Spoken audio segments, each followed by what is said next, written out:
Time for Footitis, sponsored by BoatBuys.ca, 10,000 boats online.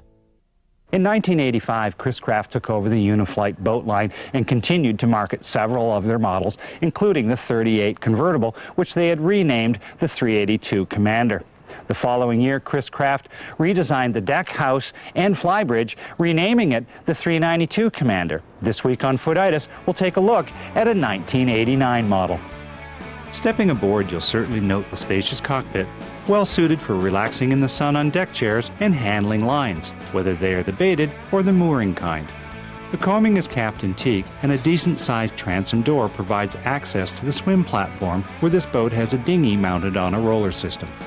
Two hatches in the cockpit sole provide access to storage, and the third to the 6.5 kilowatt Onan generator.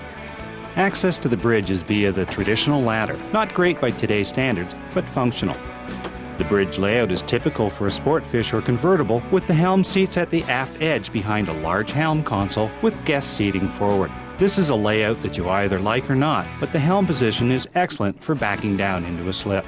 When you're considering the purchase of an older vessel, one of the things you should plan for in your budget is to update the electronics, and this Chris Craft is certainly an example of that. While it has an updated Garmin chart plotter, the radar, engine synchronizer, depth sounders, and speed log all certainly need an upgrade. Access forward is a little tight along the side decks, so you have to hang onto the rail along the bridge side, but once forward, the flat recessed deck forward of the Chris Craft designed deck house is excellent for line handling.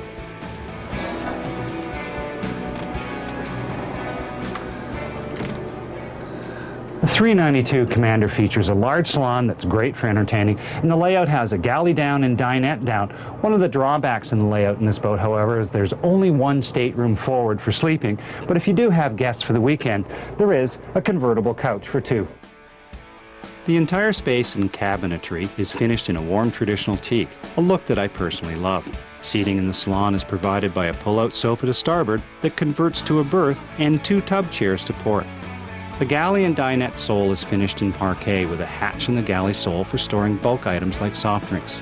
The U-shaped galley has a 3-burner stove, new microwave, an updated 3/4 size refrigerator freezer, a double stainless sink, and ample storage.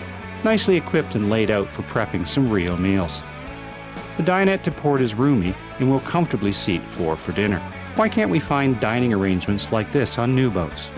Forward of the galley is an adequate head with a separate shower stall, which is always appreciated so you aren't wiping things down for half an hour after a 5-minute shower. Forward behind the teak door is the master stateroom with a queen-sized island berth.